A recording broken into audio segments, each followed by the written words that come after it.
Nicole with the number when I call on Jesus. This is Emmanuel Amy Blessed, and with you in the studio have a guest, and that is Papa. It's called Stuart.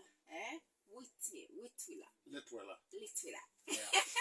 You're doing good. All right, and we are still on Worship Junction, and today we are talking about, adjustment for success, and he has talked much about that.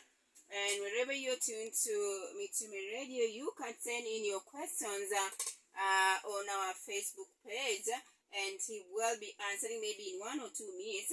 And then Balozi Eric said we're together. Mother Murunga said amen. And then Samuel Nyakwar says we together with us is listening, tuned in. And then Bisu Mutumishi, amen. People are just saying amen. They're listening like they're feeling it's okay. They're liking. And then you have Shalom Mukalama says pamoja. Up to the end, we are together up to the end. They are talking Antani Nikiwa Tuenge Busia. Somebody is getting us all the way from Busia. Wow. Yes, border Uganda. Getting us loud and clear. This is Bisu Abel. Okay. Then you have Benjamin Omchemi. We are together. He's telling us that. Robin Onyando tuned in. And then Joram Atola in. And then Teso Atiye tuned. Well, those are the messages of those people who are listening to us right now. We are grateful that you're listening to us. Thank you very much. You can send in the messages, and also you can send the question to this man of God. He says he is a motivator, faith-based motivator, speaker, and he's here to answer any question on adjustment for success. And so, Papa, I want you to tell us, what are the consequences of not adjusting in life? The consequences of not adjusting are, of course, the fact that we can't grow. But the other thing is, let's switch over into the spiritual side now. Sure. Yeah, that's what I was waiting for. Yeah. So, of course, we should have started there. You're right. But life has both sides. You can't have the spiritual if you have nothing to eat, because you'll die, right? Sure. Okay, so these people like at Shakahola, in their mind, they thought, they associated going to church with meeting God.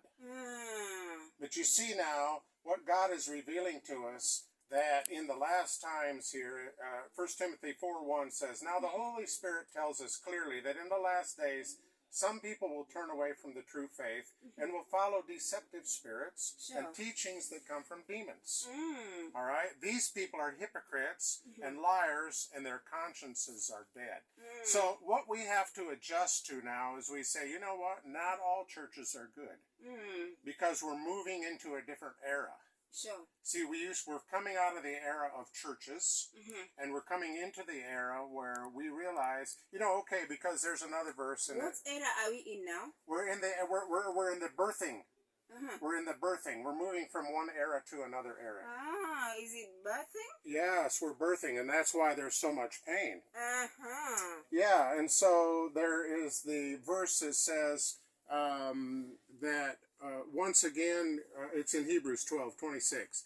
God spoke from Mount Sinai, and his voice shook the earth, and he says, but he makes another promise. Once again, I will shake not only the earth, but the heavens also. Okay? This means that all of creation will be shaken and removed, so that only unshakable things will remain. Well, what's the only unshakable thing?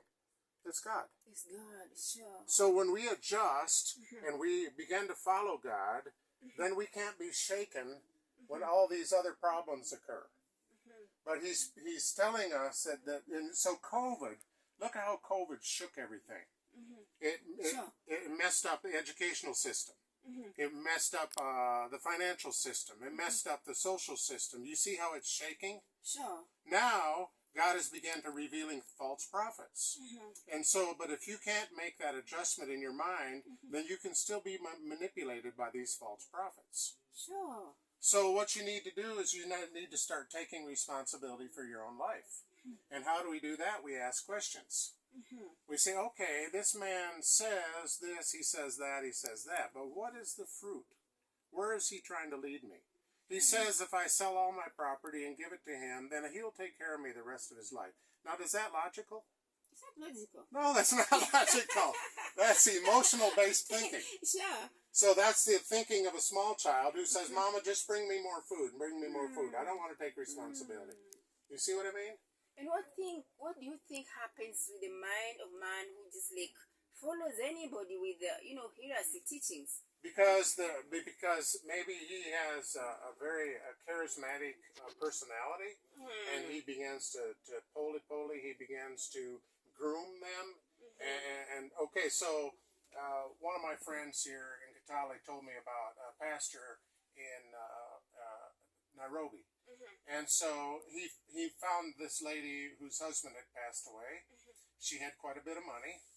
And so then he called her up in front of church, laid hands on her, and said, God has shown me that you're going to become a very instrumental person in the church. Well, of course, she feels good, right? Sure. Yes, of course. Everybody will feel good. Yeah, they feel good. Yeah. But that's only one side of the equation. To make a rational decision, we have to operate out of our feelings and out of our thinking. So the next day, he calls her personally, Mama, can you do this little thing for me? And, now, he's begun to recognize me. You see, so she does this little thing. He rewards her. He's grooming her. Yeah. All right, so the next day he calls her, Mama, you did such a nice job yesterday. Can you do this small thing? And then by the end of the week, he says, I had this dream. I had this dream about you. Oh, she said, what's the dream? It's about me? Yeah, I dreamt about you. Oh, what's the dream? He said, I dreamt that you were going to give me $3 million to help me build my church. Oh, she said, I don't have $3 million. I only have $900,000. Oh, he said, that's okay. He said, we can start with $900,000. You just give me the $900,000. You see how he's manipulated her? Sure, just manipulation of the mind. Just of the mind, and she becomes into bondage. Now she gives him the $900,000. Where does she get her living? She's dependent on him. Sure. Because she has nothing. Right. Then, this is a very sad story. He began to hound her. Where's the rest of my money? He said, you promised me $3 million. You've only given me $900,000. Eventually, he killed the lady. So then he doesn't even have to pay it back, right? Sure. Now, if people could learn that not every church leads you to God. You see, you have to have a good shepherd. And so you have to ask yourself questions. Sure. Am I making this decision based on my feelings?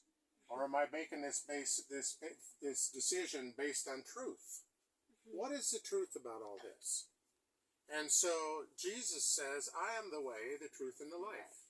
And when you connect with Jesus, he leads you into truth. Sure. Now, would Jesus lead those people into Shakahola? No. Of course not. Sure. No. Yeah, Papa, our time is up. We only have 2 minutes left, and we're gonna have our news bulletin at exactly 7, and so we have to end there. Maybe in 1 minute.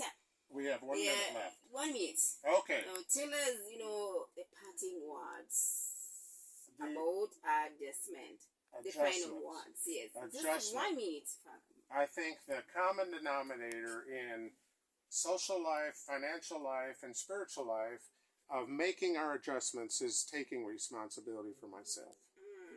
It's leaving the child zone where somebody has to feed me and take care of me, and now leaving the child zone where the pastor is in control of my soul, and now I take responsibility and I look for truth. So, thank you very much, Papa. That has been, motivational speaker. There is Mr.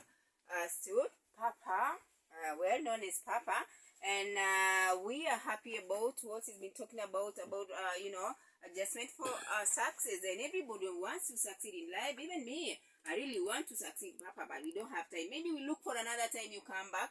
I am Emanuela Emi. Blessed. God bless you. Bye-bye. I'll be right back, but Papa will not be with me.